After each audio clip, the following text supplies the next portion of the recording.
आपकी ये जो जर्नी है या अपना कोई एक्सपीरियंस आप हमारे यूज़र्स के साथ अगर शेयर कर सकें। तो ये मेरे जन्मों जन्मों का एक कहते हैं सोल जर्नी है। और बचपन से ही मेरा रुझान बहुत इस तरफ था, क्योंकि आपने सुना होगा पेरेंट्स बच्चों को नहीं चूज़ करते, बच्चे पेरेंट्स को चूज़ करते हैं। जो ये प्रेगनेंसी पीरियड होता है, मदर इसमें कैसे थॉट्स रख रही है, ये बच्चे के लाइक कर्मास, और मतलब नॉट एग्जैक्टली कर्मास बट बच्चे के आगे के जर्नी को बहुत इम्पैक्ट करता है। जब आप कंसीव करते हो तो वूम के थ्रू वो बच्चे में जाती ही है। ऐसा उसको लगता है कि उसको ट्रू लव मिल गया, लेकिन वो ट्रू लव आप किसी और के साथ है। उस केस में क्या करना चाहिए? तो जब समय आएगा तभी वो चीज़ होगी। और हो सकता है कभी कभी जर्नी या लेसन इतने बड़े हो जाते हैं, लंबे हो जाते हैं, इस जन्म में नहीं, हमें अगले जन्म में भी इंतजार करना। लाइफ आफ्टर डेथ क्या है? ये शरीर का अंत होता है, आत्मा अमर। तो आजकल के टाइम में मैं लोगों को ये सलाह देना चाहती हूँ, फिर सुसाइड मत कीजिए। इनका अंत बहुत बुरा है, उसकी जर्नी बहुत बुरी है। वर्ड बहुत सुनते हैं या एक टर्मिनोलॉजी बहुत यूज़ होती है, वो होता है पितृदोष। ये जो दोष हैं इनको कम किया जा सकता है। अगर इन्होंने इस जन्म में नहीं करा तो अगेन जो भी इनके उसमें जन्म लेगा तो इसे हर चीज़ के ना एक राइट टाइम राइट प्लेस होता है। जब तक उनकी हीलिंग जर्नी का स्टार्टिंग पॉइंट नहीं आया ना, तब तक वो उसको स्टार्ट करेंगे ही नहीं। आकाशिक के बारे में, एस्ट्रोलॉजी के बारे में, क्या ये आपस में कनेक्टेड होते हैं? Tarot is a tool to predict and guidance. ऐसे ही आकाशिक भी है, बट दोनों के डेप्थ का डिफरेंस है। नमस्कार दोस्तों, बहुत स्वागत है आपका आज के हमारे बहुत ही खास पॉडकास्ट में। आज के हमारे इस पॉडकास्ट में हम बात करने वाले हैं आकाशिक रिकॉर्ड्स के बारे में, हम बात करने वाले हैं पास्ट लाइफ के बारे में, हम बात करने वाले हैं एस्ट्रोलॉजी और टैरो से इसके कनेक्शन के बारे में। और इस पूरी की पूरी चर्चा में हमारे साथ मौजूद हैं योगिनी मेघा जी। नमस्कार। नमस्कार। मेघा जी, सबसे पहले मुझे ये बताइए कि आपकी ये जो जर्नी है या अपना कोई एक्सपीरियंस आप हमारे यूज़र्स के साथ अगर शेयर कर सकें। हाँ जी, देखिए, सबसे पहले अगर आप जर्नी की बात करेंगे तो मुझे लगता है जर्नी मैं शरीर से काउंट ही नहीं करती। It is a journey of a soul. तो जितना भी है या जब का भी है, ये मेरा प्रारब्ध है कि मुझे इसी लाइन में आना था और आगे भी चलते जाना है। तो ये मेरे जन्मों जन्मों का एक कहते हैं सोल जर्नी है। तो फाइनली मैं इसी लाइन में आ गई। और बचपन से ही मेरा रुझान बहुत इस तरफ था। एंड स्लोली वही हुआ, जब आप कोई चाहत आपकी स्ट्रॉन्ग हो तो आपको उस लेवल के गुरु भी मिल जाते हैं, उनका सानिध्य मिला, घर का एटमॉस्फेयर भी वैसा मिला।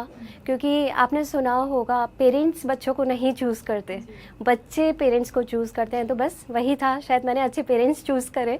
तो बस ये मेरी जर्नी है और आगे भी मुझे इसी लाइन में। पेरेंट्स को कभी ऐसे नहीं लगा छोटी बच्ची है हमारी, ये चली गई है ऐसी लाइन में, कभी ये फीलिंग नहीं आई? नहीं, देखिए, घर में मुझे पूजा पाठ का माहौल काफ़ी मिला। और ये लाइन मुझे लगता है इट्स लाइक कि आप केवल अगर ज्ञान की तरफ भागेंगे तो आप कभी भी अच्छे एक एस्ट्रोलॉजर या फिर एक साधक या फिर एक हीलर नहीं बन सकते हैं। आप केवल इस चीज़ को बहुत अच्छे से पा सकते हैं अगर आप साधना भी बहुत अच्छे से करते हैं। तो उस चीज़ में तो शुरू से था, तो दे were aware of it.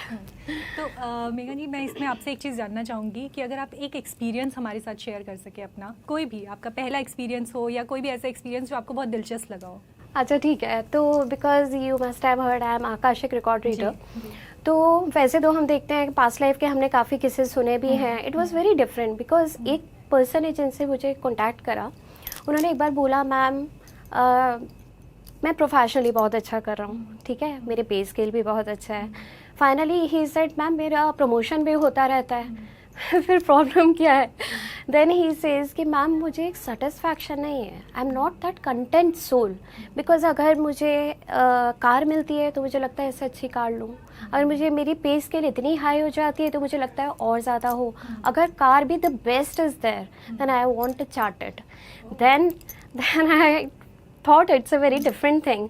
Then I realize, ठीक है, ही वॉज इंटरेस्ट, माइंड बहुत लॉजिकल था। तो मैंने उनको एडवाइस दिया, ठीक है, हम पहले ऐसा करते हैं, आपका पास्ट लाइफ ना करके I go through with your records, access your records.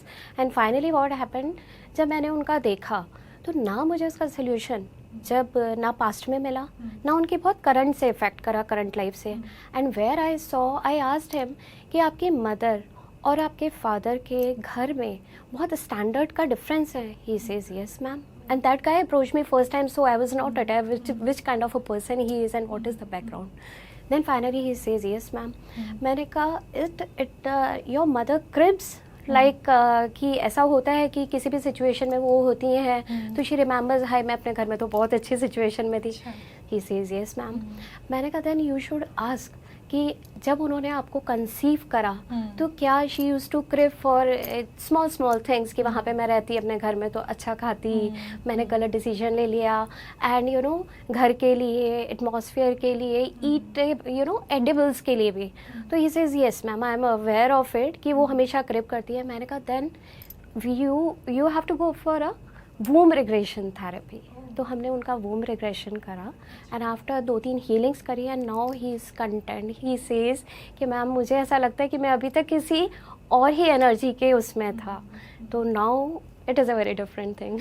सो मीका जी, इस चीज़ से एक चीज़ जो समझ में आई है वो ये कि मतलब जो ये प्रेगनेंसी पीरियड होता है, मदर इसमें कैसे थॉट्स रख रही है, ये बच्चे के लाइक कर्मास, और मतलब नॉट एग्जैक्टली कर्मास बट बच्चे के आगे के जर्नी को बहुत इम्पैक्ट करता है। जर्नी को, यू आर राइट बिकॉज ये हमने शुरू से सुना है कि जब भी कोई प्रेग्नेंट मदर होती है वी ऑलवेज गाइड, एंड हमारे बड़े बुजुर्ग भी कहते थे अच्छा सोचो, अच्छा खाओ, बुरे विचार मत करो, मत रो, दुखी मत हो। डेफिनेटली दीज थिंग्स जो है आपके थ्रू जब आप कंसीव करते हो तो वूम के थ्रू वो बच्चे में जाती ही हैं। अब ये ज़रूर है एज आई सेड कि देखिए है ना, बच्चे ने खुद ने इस जर्नी को चूज़ करा तो वो उनका एक लर्निंग प्रोसेस था, उन्होंने इस चीज़ को लर्न करा। उन्हें थोड़ी सी लाइफ ऐसी भी देखनी थी जो उन्हें डिससेटिस्फैक्शन रहा लाइफ में। He was not a content soul. Later on उन्होंने उस चीज़ की इम्पोर्टेंस देखी एंड उनको इस चीज़ से लर्निंग आई कि हाँ मेरे को तो एक कंटेंट सोल की तरफ जाना था, तो दैट क्रेविंग्स वर्थ है। तो न्यू मदर्स के लिए ये एक बहुत अच्छी एडवाइस यहाँ पे निकल के आई है। बिल्कुल, कि इफ यू आर प्लानिंग कि आप फैमिली प्लान कर रहे हैं तो एक चीज़ जो ध्यान रखनी है वो ये है कि क्रिव नहीं करना है, क्रिव नहीं करना है और जो है उसमें खुश रहना है। बिल्कुल। तो मीका जी, इसी से रिलेटेड एक सवाल और मैं आपसे जानना चाहती हूँ, क्योंकि फैमिली प्लानिंग तो एक आगे का स्टेज हो जाता है, उससे पहले लव लाइफ लोगों की आजकल बहुत हिली हुई है, बहुत लोग परेशान हैं। तो क्या ऐसा है कि हम अपना सोलमेट हमारा कौन होगा, हमारा पार्टनर कौन होगा, क्या ये भी हम आकाशिक रिकॉर्ड्स के थ्रू हमारे मतलब हमारी जो भी जर्नी है उसके थ्रू पता कर सकते हैं? बिल्कुल कर सकते हैं, लेकिन उसके पहले मैं एक एडवाइस ज़रूर करती हूँ। जो भी सोलमेट के लिए आता है मैं करती हूँ soulmate healing and readings, but उसके पहले मैं उनकी एक चीज़ ज़रूर चेक करती हूँ। कई बार लाइफ में क्या होता है, आपकी डिसीजिवनेस होती है, आपको पार्टनर कभी भी ऐसा मिल रहा है कि हमेशा एक पैटर्न बन जाता है कि आपके लाइफ में एक धोखे मिल रहे हैं, धोखे मिल रहे हैं। तो पहले हम उस चीज़ को, उसकी ब्लॉकेजेस, उस पैटर्न को ख़त्म करते हैं। Then we start a session regarding finding your soulmate and it's a beautiful this thing and really काफ़ी एक्सपीरियंस है मुझे कि लोगों को उनका सोलमेट मिले हैं, उनको ट्रू लव मिले हैं and they are very happy. इसमें एक चीज़ और मैं आपसे जानना चाहती हूँ कि मान लीजिए कि किसी को ट्रू लव मिल गया, ऐसा उसको लगता है कि उसको ट्रू लव मिल गया, लेकिन वो ट्रू लव अब किसी और के साथ है, उस केस में क्या करना चाहिए? देखिए जब हम बात करें ट्रू लव की, तो अगर ट्रू लव मिला है, ठीक है ना, और अभी वो कहीं और है, अनफॉर्चुनेटली या फॉर्चुनेटली वॉट एवर वी से, because I believe in Karma and मैं ये कहती हूँ कि जो होता है अच्छे के लिए होता है, तो दैट मीन्स अभी आपका टाइम नहीं आया। दूसरी चीज़ हो सकता है कि जो पर्सन ऑलरेडी कहीं एंगेज हो चुका है तो उसके लिए भी एक लेसन है लर्न करने को, या तो जिनके साथ वो एंगेज हैं उनके साथ हो सकता है फ्यूचर में कोई मिस हैपनिंग या फिर something, we will not say that, but फिर भी ऐसी चीज़ हो कि वो अपने ट्रू लव के पास ही है। और फिर भी अगर ऐसा नहीं होगा तो फिर भी मैं लोगों को कहूँगी कि देखिए अपने कर्मों को अच्छा रखिए, कभी भी ये प्रे मत कीजिए कि something happens and they should, he और she should come back to me. What happens, आप उस चीज़ के लिए वेट कीजिए, वो टाइम, वो प्लेस, वो जब समय आएगा तभी वो चीज़ होगी। और हो सकता है कभी कभी जर्नी या लेसन इतने बड़े हो जाते हैं, लंबे हो जाते हैं, इस जन्म में नहीं, हमें अगले जन्म में भी इंतजार करना पड़ता है। बहुत बार आजकल जो स्पेशली जो हमारी यंग जनरेशन है उनके साथ तो ये केसेस देखे जाते हैं that they fail in love, उनको किसी से मोहब्बत हो जाती है, किसी से प्यार हो जाता है, पर फिर बाद में जाके पता चलता है कि यार ये मेरे लिए तो ट्रू लव था लेकिन फिलहाल ये किसी और के पास है। तो इस तरह के केसेस में आप किस तरह से गाइड करती है, किस तरह से उनको समझाती हैं, या किस तरह से पूरा प्रोसेस ही रहता है? देखिए जो आप बात कर रहे हैं वो कभी कभी क्या होता है कि अगर एक person, if you are saying कि लाइक एक को रियलाइजेशन है और एक को नहीं है, हाँ, तो देखिए ये तो बहुत स्ट्रॉन्ग केस है, हम ट्विन फ्लेम के लिए भी कहते हैं, बिकॉज ट्विन फ्लेम में क्या होता है, you must have heard, soul एक ही होती है, वो स्प्लिट इनटू 2 पीसेस। तो वो क्या होता है, 2 बॉडीज़ में चली जाती है, उसमें बहुत पुल और पुश होता है। और इसका सबसे बड़ा ड्रॉबैक है एक पार्ट को एक बॉडी को तो बहुत जल्दी रियलाइज़ होता है, दूसरे को नहीं होता है, सम टाइम बहुत टाइम लग जाता है रियलाइज़ होते होते। और कभी हो जाता है इस दौरान या तो दूसरे पर्सन की शादी कहीं और हो जाती है और या फिर आपकी शादी कहीं और हो जाती है, then you have to wait. लेकिन वो रियलाइजेशन होता ज़रूर है, बिकॉज ये बहुत स्ट्रॉन्ग एक कहते हैं कनेक्शन है, एक खिंचाव है।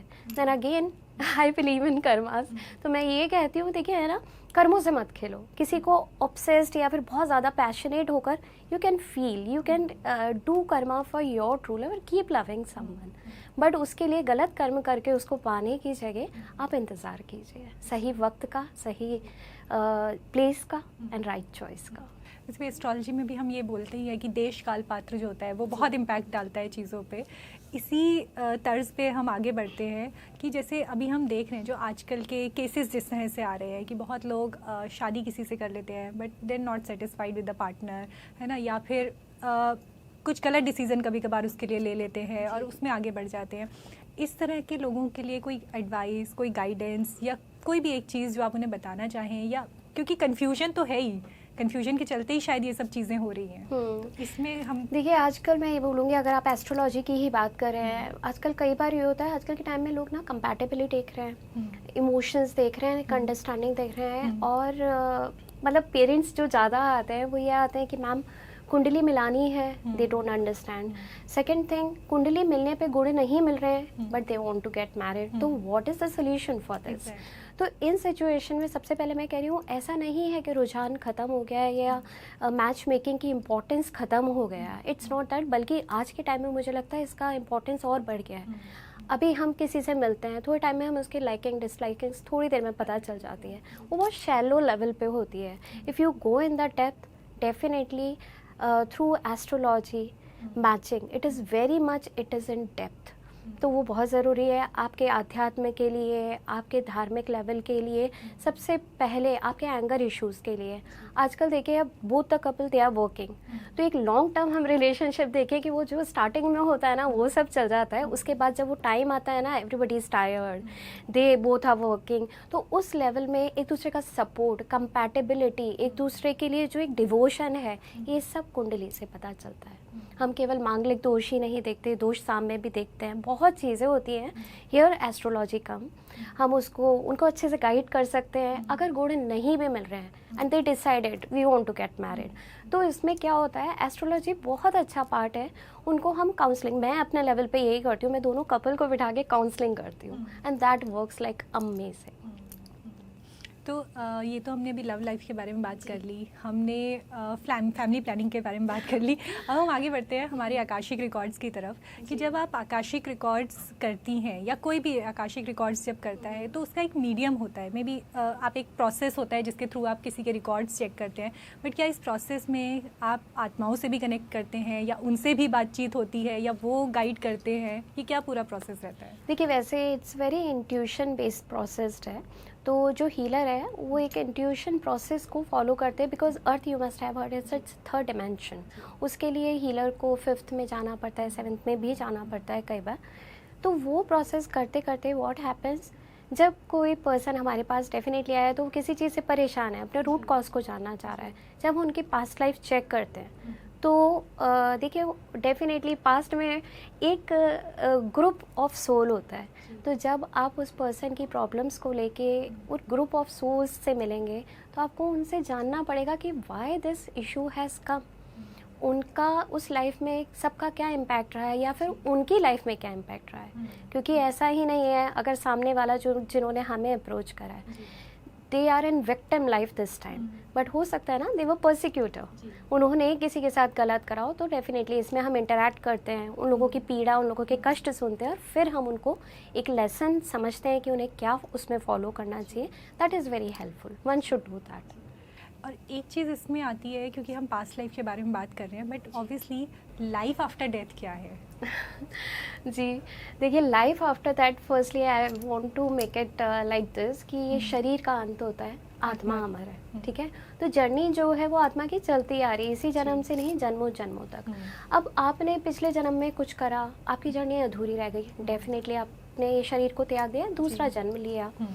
अब कई बार क्या होता है, अगर आपकी हर आत्मा की डिपेंड करती है जर्नी आफ्टर डेथ कैसी होगी उसकी डेथ पे, कि उसकी डेथ हुई कैसे है। इट्स लाइक कि अगर एक बहुत नेचुरल कॉज से, नॉर्मल प्रोसेस से आपकी डेथ हुई है, अपने शरीर को त्यागा है, तो बहुत ही खूबसूरत जर्नी है। जैसे मैंने कई केसेस करे हैं लाइफ आफ्टर डेथ के, उसमें हम लोगों ने प्रोसेस जब बताया है क्लाइंट्स ने, हम लोगों ने, तो बहुत खूबसूरत है। कहते हैं थोड़े टाइम तक हम यहाँ पे अटैच रहते हैं विद द कनेक्ट्स ऑफ जो कनेक्शन है हमारे शरीर से है, इमोशनल हमें भी फील होता है। After that once we start going towards that spirit world में जाना शुरू करते हैं, वो ऐसा लगता है you come home, it's like home.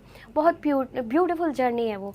अब डिपेंड करता है, it is a natural death. In case the death is by murder, ठीक है ना, आपने सुसाइड करा है, या फिर आपका एक्सीडेंटल केस है जिसमें सुसाइड को तो बहुत ही गलत मानते हैं, तो आजकल के टाइम में मैं लोगों को ये सलाह देना चाहती हूँ भाई सुसाइड मत कीजिए, इनका अंत बहुत बुरा है, उसकी जर्नी बहुत बुरी है।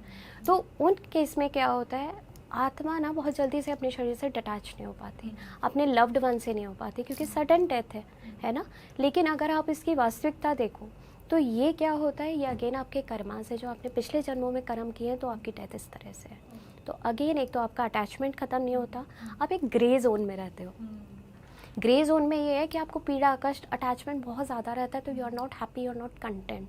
तो उन लोगों का सफ़र थोड़ा सा डिफ़िकल्ट रहता है। तो क्या जो इस तरह की सोल्स होती हैं जो यहीं पे कैप्चर हो जाती हैं, क्या वो आपसे कनेक्ट करती हैं, या वो किसी रीडर से या किसी हीलर से कभी कनेक्ट करने की कोशिश करती हैं? बिकॉज ऑब्वियसली जाना तो वो भी चाहती है ना, बंधना तो कोई भी नहीं चाहता है। तो बिल्कुल इस तरह के केसेस होते हैं? नहीं, ऐसा भी होता है। और दूसरी चीज़, कभी कभी ये जो सोल्स होती हैं, ये उन लोगों से भी कनेक्ट होने की कोशिश करती है जो उनको लगता है दिस इज़ द मीडियम। तो आपने कभी कभी सुना होगा एंटिटीज एंड ऑल, तो वो वाला केस भी हो जाता है। बिकॉज एक्चुअली सडन डेथ हो गई, चीज़ें पूरी हुई नहीं, आपके सामने बहुत चीज़ें थी, तो you are not in that state कि आप ऊपर भी नहीं जाना चाह रहे हैं, आप यहाँ पे भी नहीं कर रहे हैं, you are in a different mode now. तो you look for a body also some time to complete that journey, and definitely healers and all they can connect. ठीक है। तो मीका जी, इसमें अब अगला सवाल जो मैं आपसे जानना चाहूँगी वो ये कि एस्ट्रोलॉजी में हम एक वर्ड बहुत सुनते हैं, या एक टर्मिनोलॉजी बहुत यूज़ होती है, वो होता है पितृदोष, है ना। अब कुछ लोग इसे मानते हैं कि एक दोष है जिसकी वजह से कुंडली आपकी जो है वो पर्टिकुलर मैनर में काम कर रही है, आपकी जो जीवन की चीज़ें हैं वो ठीक से काम नहीं कर पा रही हैं। लेकिन क्या आकाशिक रिकॉर्ड्स के थ्रू हम अपने एंसेस्टर्स से ब्लेसिंग्स भी ले सकते हैं, वो हमें ब्लेसिंग्स भी दे सकती है? ये जो दोष हैं इनको कम किया जा सकता है? देखिए, बिल्कुल किया जा सकता है। ये मैं आपको एग्जांपल से बताऊंगी जी। कभी कभी क्या होता है, in fact I have face so many clients जब आते हैं, तो क्या होता है, जैसे पूरे खानदान में अगर आपने देखे कि एक इंसान बिल्कुल सब, जैसे कहते हैं ना, they are not improving, they are not doing very well, ये एक चलता जा रहा है ऐसा, ठीक है। और सडनली इन दैट पूरे लीनेज में एक पर्सन बहुत अच्छा कर रहा है, तो अब उसको एक बार ऐसे ही इंसान ने मुझसे करवाई, क्लाइंट है मेरे पास, तो उन्होंने रीडिंग कराई कि मैम सब कुछ ठीक है, फिर भी आई एम कन्फ्यूज, कि मुझे कई बार लगता है एक इनसिक्योरिटी भी आ जाती है ना, होता है कि कहीं नज़र ना लग जाए, कहीं ना, कि बिकॉज पूरे खानदान में I am the only one who is doing well, otherwise हमारे, जैसे कहते हैं ना, अब एक ब्रेक हो गया ये चीज़, मैंने इस ब्लॉक को पूरा ख़त्म करा है। But I want to know why this happen, and इसका कुछ रीज़न है, या फिर ये चीज़ मेरे को कहीं ले जाना चाह रही है, क्योंकि वो पर्सन क्या है, स्पिरिचुअली कनेक्टेड था, तो उनके दिमाग में है कि अगर अच्छा भी हो रहा है तो मुझे जानना चाहिए कि why it is happening. And it was a very good case for me when I met through Akash है, जब भी मैंने आकाशिक रीडिंग करी उनकी, एंड मैंने उसी में एंसेस्टर रीडिंग्स करी, उनसे कनेक्ट करा, बहुत ही खूबसूरती से पता चला कि उनके पितृदोष था ही, जिसकी चीज़ बात कर रहे हैं। पितृदोष में यही था कि एक तो अर्निंग हाउस डिस्टर्ब था, so many things were there, parents की भी प्रॉब्लम थी, कई बार मातृदोष, पितृदोष, हम काफ़ी चीज़ें कनेक्ट करते हैं, रिलेशंस इशू थे, तो वो सब फील कर रहे थे। इनके वो नहीं था, क्योंकि उन्होंने जब हमसे कनेक्ट करा तो उनके एंसेस्टर से ये सारी चीज़ों में उनको ब्रेक करने के लिए है। ही इज़ द वन जो इनकी इस चीज़ को, एक पैटर्न जो बनकर आ गया लाइफ में, अगर इन्होंने इस जन्म में नहीं करा तो अगेन जो भी इनके उसमें जन्म लेगा, तो इसे, तो बहुत अच्छा उन्होंने कॉन्टैक्ट करा। देन वी टोल्ड देम, काफ़ी मैंने उनको चीज़ें बताई, उपाय बताया, और उन्होंने दान पुण्य करके काफ़ी चीज़ें करी, and very nice, everybody is improving. But ancestors के थ्रू देखिए उनको ये एक, जैसे कहते हैं ना, गाइडेंस भी मिला, ब्लेसिंग्स भी मिली, और उन्होंने उस पर काम भी किया। तो इट इज़ वेरी इम्पोर्टेंट। एक चीज़ है कि क्योंकि आई एम श्योर आप बहुत सारे लोगों की ऑब्वियसली हेल्प करती हैं या उनको बताती है कि क्या सही है, क्या वो कर सकते हैं और किस चीज़ से उनको बेनिफिट हो सकता है। पर बहुत बार ऐसा होता होगा कि आप आकाशिक के थ्रू जो रेमेडीज़ बता रही हैं, मे बी हर इंसान उसे नहीं फॉलो करना चाहता या मे बी नहीं करते होंगे फॉलो। उन केसेस में आप कैसे लोगों को हेल्प करती हैं, या एस्ट्रोलॉजी की मदद लेती हैं या उन्हें किस तरह से कन्विंस करती हैं, क्या ये पूरा प्रोसेस रहता है? देखिए, आई एम अ हीलर, मतलब मैं यही नहीं करती कि भाई astrology, numerology, I do everything. लेकिन ये है कि थिंग इज़, जितनी भी ये विद्याएँ हैं सारी हैं तो एक ज्योतिष शास्त्र के अंदर ही आती हैं। अब देखिए, अगर मेरे पास कोई आ रहा है, डेफिनेटली वो परेशान है, किसी सोल्यूशन के लिए आ रहा है, उसकी कोई मजबूरी है। अब हमारा काम है एज अ हीलर उनको गाइड करना। उसके बाद जब मैं उनको सारी चीज़ें बताऊंगी, उनकी रीडिंग करूंगी, या फिर वो बाहर जाने के बाद उनके उपाय भी बताएंगे हम कि आपको ये करना चाहिए। उसके बाद वो बाहर जाने के बाद या हमसे दूर जाने के बाद उन चीज़ों को फॉलो करें या ना करें, हमारा काम यहीं तक होता है। यू मस्ट हैव सीन कि एक डॉक्टर के पास भी अगर कोई बीमार जा रहा है तो व्हाट हैपेंस, डॉक्टर केवल प्रिस्क्राइब कर सकता है, चेकअप कर सकता है। बाहर जाके अगर वो जो मरीज़ है वो उसको चाहे प्रिस्क्रिप्शन को ले जाकर डस्टबिन में डाल रहा है, we can not hold that person. या फिर एक चीज़ में बहुत मुझे रियलाइज़ होता है, हर चीज़ के ना एक राइट टाइम राइट प्लेस होता है। जब तक उनकी हीलिंग जर्नी का स्टार्टिंग पॉइंट नहीं आया ना, तब तक वो उसको स्टार्ट करेंगे ही नहीं। और कई बार ऐसा भी होता है, चाहे वो अभी निकल जाए, लेकिन जैसे उनको रियलाइज़ होएगा, वो टाइम आएगा, again they will contact you. I was about to ask you this कि कई बार ऐसा होता होगा ना कि एक पर्सन आया, उसने रीडिंग करवाई, उसने हीलिंग लिया, एंड देन आपने कुछ बोला कि ये चीज़ें करनी चाहिए, फॉलो नहीं किया बाहर जाके, फिर 4 महीने बाद वापस आके बोला आपने जो बोला था वो हुआ नहीं है, अब बताइए क्या क्या करना है। तो मेरा तो सबसे पहले ये क्वेश्चन होता है, देखिए कि आपने सब फॉलो करा है ना, हमारा तो यही काम है ना, तो बंदा झूठ तो नहीं बोल सकता। और मतलब गॉड ग्रेस, क्योंकि मैं कभी ये नहीं बोलती कि I am doing healing, I am doing this, सारी चीज़ें डेफिनेटली जो भी डाउनलोड होता है परमात्मा से, जो भी साइंस आते हैं, I am just a messenger, तो मैं आगे उसे फॉरवर्ड करती हूँ। तो जब आप बहुत साधना एंड ये सब पूजा पाठ करते हो ना, तो आपको आने से पहले पता चल जाता है कि पर्सन ये सब करेगा या नहीं करेगा। तो we are very much aware कि ये कितना फॉलो करेंगे। तो रेमेडीज़ अलग अलग तरीके से भी बता सकते हैं। कई लोग पूजा नहीं करते तो हम उनको कुछ स्टोन्स वगैरह भी बता देते हैं। अगर माता पिता हैं बच्चे के लिए हैं तो वो लोग भी कुछ कर सकते हैं। अब बिल्कुल ही अगर उन्हें नहीं करना, तो देखिए ये भी कहीं ना कहीं उनका करम है कि भगवान उनको बार बार गाइड करने की कोशिश कर रहा है, लेकिन उनकी किस्मत में अभी वो जर्नी लिखी नहीं है ना।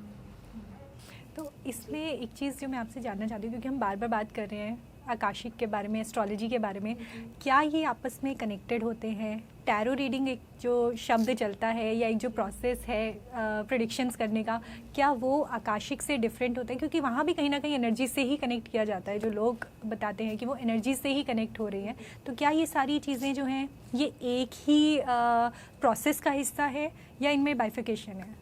देखिए, टैरो और आकाशिक की बात अगर हम करें, दोनों ही इंट्यूशन बेस्ड प्रोसेस हैं। बट अगर टैरो में, tarot is a tool to predict and guidance, ऐसे ही आकाशिक भी है, बट दोनों के डेप्थ का डिफरेंस है। जैसे टैरो में भी हम बताते हैं कि पास्ट, प्रेजेंट, फ्यूचर, है ना।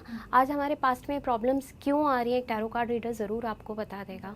फ्यूचर कैसा हो सकता है वो बता देंगे। कई बार हम करियर के लिए, रिलेशनशिप के लिए, tarot is very beautiful actually tool. तो लेकिन पास्ट में ऐसा क्या किया था, है ना, what was the contract with the other souls, why you are facing all these problem, that is akashic. आप सोल स्ट्रक्चर को जानने के लिए इन द डेप्थ, तो akashic is very depth and उसमें मैं कहूँगी टैरो में definitely it's a beautiful tool. दोनों का बेस एक है, लेकिन हाँ उसका जो है सोल स्ट्रक्चर पे ज़्यादा है। इसमें लाइक जैसे हम टैरो रीडिंग कर रहे हैं, मान लीजिए आज मैंने टैरो रीडिंग कराई, हो सकता है आज मेरे इमोशंस कुछ और हैं सेम क्वेश्चन के लिए, लेकिन हो सकता है 2 हफ्ते बाद मेरे इमोशंस उस पर्टिकुलर क्वेश्चंस के लिए बदल गए हों। तो क्या टैरो रीडिंग सेम निकल के आती है या दोनों में डिफरेंस आता है? देखिए, मैं हमेशा ये कहती हूँ, डिपेंड करता है आपके हीलर पे। अगर हीलर का कनेक्शन बहुत अच्छा है, they are into sadhana and all, क्योंकि हीलर को मैं कनेक्ट करती हूँ केवल ये नहीं, नॉलेज आप पा सकते हो। आपको जो एक मेन साधना पूजा होती है वो आपकी क्या है, एनर्जी लेवल, आपके ऑरा को बढ़ाती है, आपके कनेक्शन, आपके इंट्यूशन लेवल को बढ़ाती है। अगर आपका हीलर अच्छा है, definitely the consultation and the prediction will be same. तो मीना जी, इसमें एक चीज़ मैं जानना चाहती हूँ कि हम कई बार ये बोलते हैं, इन जनरली आम पब्लिक की भाषा में कहा जाए तो फ्यूचर अनप्रेडिक्टेबल है, हम उसमें बस कुछ कर नहीं सकते, हम उसे बदल तो सकते नहीं हैं। तो फिर आकाशिक रीडिंग उससे कैसे मतलब उसमें कैसे अपना कंट्रीब्यूशन दे सकती है? या इवन हम कई बार एस्ट्रोलॉजर्स से भी जैसे बात की जाती है तो एस्ट्रोलॉजर्स बताते हैं कि भाई 2 साल बाद ये हो सकता है, आपकी नौकरी जो है वो 6 महीने बाद लगेगी, आपकी शादी 1 साल बाद होगी। ये सारी जो चीज़ें हैं ये कैसे काम करती है? मतलब ये कैसे पॉसिबल हो पाता है कि जब फ्यूचर प्रिडिक्टेबल ही नहीं है तो उसमें ये चीज़ें कैसे बताई जाती हैं? देखिए, कृष्ण भगवान ने कहा है भाग्य नियति नहीं है, ठीक है ना। हम्म। तो जब नियति नहीं है तो हम क्या होता है, आकाशिक रिकॉर्ड क्या काम करता है, अगर जैसे कोई पर्सन हमसे कांटेक्ट करता है, प्रॉब्लम बताता है, तो हम उसके रूट कॉज पे जाते हैं। रूट कॉज के लिए क्या है, हमें उनका पास्ट देखना पड़ता है, पास्ट लाइफ देखनी पड़ती है। डेफिनेटली प्रेजेंट में जो प्रॉब्लम है वो तो इंसान ऑलरेडी फेस कर रहा है। बदलाव हम कहाँ कर सकते हैं, अपनी पास्ट में। पास्ट को जाके हम चेंज नहीं कर सकते, लेकिन एक बहुत अच्छा प्रोसेस है, हम उससे ना एक लेसन ले सकते हैं, लाइफ लेसन, जो कहीं ना कहीं उस पास्ट लाइफ में आपने मिस करा है, जहाँ पे आपने किसी के साथ अत्याचार करा, यू वर अ पर्सिक्यूटर, आज आप विक्टिम वाली लाइफ में हैं। लेसन आपको ऑलरेडी मिल चुका है और लेसन ये मिला है कि आपके साथ ऐसा हो क्यों रहा है। मेन प्रॉब्लम यही होती है, हम क्रिब मारते हैं बैठ के कि ऐसे क्यों हो रहा है, ऐसे क्यों हो रहा है। हमें ये लॉजिक ही पता चल गया, रीज़न ही पता चल गया, तो इट्स वेरी इंपॉर्टेंट। जैसे ही आपको ये पता चला, you can definitely work on it. और उसमें क्या है, आपने उस चीज़ को सुधारा, आपने अपने प्रेजेंट पे काम करना शुरू करा, आपके कर्मों पे काम करना शुरू करा, फ्यूचर आपका अच्छा ही होगा ना। तो we can change things, you will always get a choice. Choices होंगी, कौन सी चॉइस आप लेते हैं अच्छा करने वाली, ये डिपेंड करता है जी। तो मुझे एक चीज़ बताइए, क्योंकि बिकॉज़ आप कहीं ना कहीं आप हीलिंग जो करती हैं, और हीलिंग एक बहुत बड़ा हिस्सा है जो लोगों को हेल्प कर सकता है उनके मेंटल स्टेट को बैलेंस करने में, राइट। अभी जो जनरेशन्स हैं, जो आगे आने वाली जनरेशन्स हैं, या जो जिस जनरेशन में, जिस तरह के कल्चर में हम लोग बड़े हो रहे हैं आफ्टर कोविड स्पेशली, एंजाइटी लोगों के अंदर बहुत हो रही है, डिप्रेशन बहुत ज़्यादा हो रहा है ना, या स्ट्रेस छोटी छोटी चीज़ों पे हो जाता है।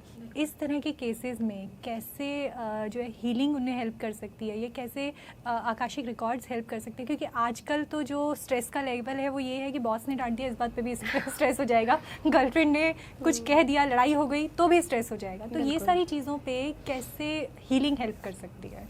देखिए, अगर आप बात करेंगे एक सोल स्ट्रक्चर की, तो जो आपने सुना होगा, जब बच्चा आता है, हम कई बार कहते हैं घर में, अरे ये तो भगवान की मूर्त है, भगवान के बच्चे हैं, ये इट्स वेरी कॉमन थिंग, बच्चे तो भगवान की तरह होते हैं। क्यों कहते हैं, बड़े बुजुर्ग क्यों कहते थे? बिकॉज जब तक बच्चा, कहते हैं ना, 5-6 महीने का होगा, तब तक उसका कनेक्शन जो है अपने, जो उसका पर्पस था जिसलिए उसने वो शरीर धारण करा, उसके नेचुरल फॉर्म में। नेचुरल फॉर्म ऑफ सोल क्या होता है? प्योरिटी, पीस, है ना, कंटेंटमेंट। ये सब जो होता है, धीरे धीरे क्या होता है, जब आपका लगाव शरीर के थ्रू होने लगता है, हम शरीर से कनेक्ट होने लगते हैं, हम इसे भूल जाते हैं। क्रेविंग्स भी तब आती हैं क्योंकि जब हमें पता है, हम भूल जाते हैं हम आए क्यों थे, हमने जन्म लिया क्या, हमारा प्रारब्ध क्या था। अब क्या हो रहा है, ये जब चीज़ें बढ़ती जा रही हैं, आजकल इस माहौल में क्या हो रहा है, लोगों ने, वो पहले के ज़माने में आपने देखा लोग प्राणायाम करते थे, लोग मेडिटेशन बहुत करते थे, उससे क्या होता है, कहीं ना कहीं आपका एक रूट चक्रा आपके अर्थ से, अर्थ, मदर अर्थ से कनेक्टेड रहता था, और हम भूलते नहीं थे कि अरे हम आए किस लिए, हमारा नेचुरल फॉर्म क्या है। तो उन लोगों में आप देखो, हमारे बड़े बुजुर्ग बहुत जल्दी हिलते नहीं थे सिचुएशन में, they use to be very balance. अगर आप अभी भी किसी छोटे बच्चे या किसी यंगस्टर को बोलेंगे ना, they will be like, they will panic, है ना। और पहले के ज़माने में ना, लोग तभी एक्सपीरियंस्ड, इतना फेस करने के बाद, they used to be balance, हमें पता ही नहीं चलता था घर में क्या हो रहा है, ठीक है ना। आजकल तो सारे घर को पता चल जाएगा कि अरे आज ऑफिस में कुछ हुआ है, फादर का मूड खराब है, तो दिस इज द सिचुएशन। या बच्चे ने स्कूल में, बच्चे ले ही नहीं पा रहे हैं कहीं पे भी प्रेशर, तो मैं बच्चों को, सबको आज के टाइम में यही एडवाइस दूंगी, प्लीज़ अपने जो रूट है ना, अपने जड़ से जुड़िए, मेडिटेशन कीजिए, प्राणायाम कीजिए, थोड़ा सा आध्यात्मिकता को बढ़ाइए, ये सारी चीज़ें बिल्कुल बैलेंस हो जाएंगी। तो मीना जी, अब मैं आपके साथ एक quick rapid fire kind of एक राउंड आपके साथ कर रही हूँ कि जैसे हम बात कर रहे हैं बार बार जॉब्स में जिन लोगों की प्रॉब्लम चल रही है या जॉब्स में सेटिस्फाइड नहीं है अपनी लाइफ से, उनके लिए आप एक क्या एडवाइस देना चाहेंगे? देखिए, सेटिस्फैक्शन के लिए तो मैं आपको यही कहूँगी, सबसे पहले तो फील कीजिए कि whatever is meant for you that is there in front of you. तो आप उसको रियलाइज़ कीजिए, पूजा पाठ कीजिए, स्पिरिचुअलिटी में जाइए। अगर आपको बहुत ज़्यादा धार्मिक रुझान नहीं है, मेडिटेशन मत छोड़िए। तो जितना हम बैलेंस होंगे आपके अपॉर्चुनिटीज़ भी आएंगी। और बाकी आप एक एस्ट्रोलॉजर वगैरह से अपनी कुंडली के थ्रू ये गाइडेंस भी ले सकते हैं कि आपके क्या अभी चल रहे हैं दशाएं वगैरह, तो दे कैन एडवाइस। टैरो के थ्रू अगर हम एक चीज़ जानना चाहें आजकल के लव बर्ड्स के लिए कि जिनकी भी लव लाइफ में प्रॉब्लम है, टैरो की एक एडवाइस कि ये एडवाइस फॉलो कर लो भाई, सब सही हो जाएगा। देखिए, मैं तो टैरो पे तो डिपेंड करता है कि उनकी लाइफ में क्या आ रहा है। कभी कभी होता है, हाँ, कभी कभी होता है उनके पैटर्न ही एक बना हुआ है। तो सबसे पहले तो ये है कि आप खुद गलत काम मत कीजिए, ठीक है ना। और कभी कभी होता है भी राइट टाइम नहीं आया है, ठीक है ना, तो आप उसको फॉलो कीजिए। बाकी अगर एस्ट्रोलॉजी के हिसाब से कहूँ तो शिव जी की पूजा कीजिए, शिव जी और पार्वती माँ की, तो ये भी बहुत अच्छा एक तरीका है। आप रेड रोज़ चढ़ाइए और उनको एक मिष्ठान चढ़ाइए, this is very good for love life. जिन लोगों की भी मैरिज में प्रॉब्लम चल रही है उनको क्या उपाय करने चाहिए? देखिए, मैरिज के लिए मैं फिर से शिव पार्वती की पूजा के बारे में बोलूँगी, लेकिन सबसे पहले अगर आप चाहें तो एक बार अपनी कुंडली दिखा सकते हैं या फिर किसी एस्ट्रोलॉजर न्यूमरोलॉजिस्ट की सलाह ले सकते हैं, ये तो कर ही सकते हैं। साथ में अगर आप शिव जी के मंदिर जाएंगे, शिव पार्वती का जो एक परिवार होता है उनको पूरे कलावे से बांध के, ये बहुत अच्छी रेमेडी है। उन पे जल चढ़ाइए, माता पार्वती के आप बहुत अच्छे वस्त्र चढ़ा सकते हैं, फल दीजिए और प्रार्थना कीजिए। तो ये बहुत अच्छी रेमेडी है कि आपके घर में जैसे सुख शांति आती है, दोनों का एक कंपैटिबिलिटी बनती है, अंडरस्टैंडिंग बनती है। रुद्राक्ष भी धारण कर सकते हैं। एक चीज़ और इसमें, क्योंकि घर की जो गृहिणियाँ होती हैं वो कहीं ना कहीं हमेशा पीछे रह जाती हैं बेचारी, सबका ध्यान रखती हैं और खुद को कहीं ना कहीं खो देती हैं इस पूरे प्रोसेस में। वो अपने मानसिक संतुलन के लिए, अपनी आध्यात्मिक जर्नी के लिए वो क्या चीज़ें कर सकती हैं जो नॉर्मल घर में फॉलो की जा सके? सबसे पहले तो मुझे लगता है कि इसमें रुद्राक्ष को मैं बहुत अच्छे से एक रेमेडी मानती हूँ। आप 2 मुखी रुद्राक्ष धारण कर सकते हैं, शिव जी की पूजा कर सकते हैं। साथ ही साथ मैं जैसे भी बात करें कि आप ना सबसे पहले मेडिटेशन अपना स्टार्ट कीजिए। जितने आप खुद बैलेंस्ड होंगे, मुझे लगता है आप दूसरों को बैलेंस कर सकते हैं। सेकेंड, जैसे एयर हॉस्टेस होती है, वो सबसे पहले क्या गाइड करती है कि पहले खुद मास्क लगाइए, उसके बाद दूसरों को बचाइए। तो अगर गृहिणी ही बैलेंस्ड होगी तो गृहस्थी तो खराब होगी। जी। तो इसके अलावा एक चीज़ और, क्योंकि बहुत सारे लोग हम में से जैसे जॉब के लिए अपने घरों से दूर आके रहते हैं और कहीं ना कहीं जब नए घर में रहते हैं, फ्लैट्स में रहते हैं, पीजी में रहते हैं, तो वहाँ जाके परेशान हो जाते हैं कि मन नहीं लग रहा है, घर वालों की याद आ रही है या कुछ भी चीज़ें हो रही है। कई बार लोग कहते हैं कि वास्तु दोष भी हो जाता है। तो इस तरह के लोगों को क्या अपने रूटीन में चेंज करना चाहिए या क्या एक उपाय करना चाहिए जो थोड़ा सा उस घर के साथ अटैचमेंट जुड़ना शुरू हो जाए? देखिए, सबसे पहले तो ये वास्तु की अगर बात करें, डेफिनेटली वास्तु दोष तो देखिए, because I am vastu Shastri also, तो ये चीज़ें होती हैं। तो अगर आप हो सके तो रेंटेड घरों में भी होती है डेफिनेटली। आप देखिए, वास्तु दोष व्हाट आई बिलीव 45 डेज के बाद उसका स्लाइटली इफेक्ट आने लगता है। तो जब आप उस घर में लगातार रहते हैं, कभी कभी होता है जब आपको, जैसे अगर अभी आप बात करें स्ट्रेस की, डिटैचमेंट की, दैट मीन्स डेफिनेटली आपका नॉर्थ ईस्ट खराब है उस घर का। कोई ना कोई हो सकता है वहाँ पे वॉशरूम आ गया है, कुछ आया है, क्योंकि नॉर्थ ईस्ट जो होता है, जो वास्तुदेव का सिर होता है, हेड होता है, तो उसमें क्या होगा, जहाँ आपका वही डिस्टर्ब हो गया, वो जोन ही खराब हो गया, तो आपका मेंटल प्रेशर तो बढ़ेगा। वो तो आप कीजिए, साथ के साथ मेंटल पीस के लिए आप मेडिटेशन कीजिए, घर में माहौल अच्छा कराइए, ठीक है ना, धूप करवाइए आप, थोड़ा सा लोबान कपूर इसका धुआं कर सकते हैं और पूजा पाठ कीजिए एंड ग्रह शांति भी करा सकते हैं आप, हवन। जी। तो क्योंकि आपने भी नॉर्थ ईस्ट मेंशन किया, तो एक आखिरी क्वेश्चन मैं आपसे जानना चाहूँगी कि नॉर्थ ईस्ट में, अब मान लीजिए फ्लैट्स में तो हमारे पास इतना स्पेस है नहीं कि वो वॉशरूम बंद करके दूसरा वॉशरूम बनाया जाए। उस केसेस में अगर नॉर्थ ईस्ट में किसी का वॉशरूम आ भी गया है तो वो ऐसी क्या एक चीज़ कर सकता है जिससे एटलीस्ट दोष को कुछ हद तक तो कम किया जा सके?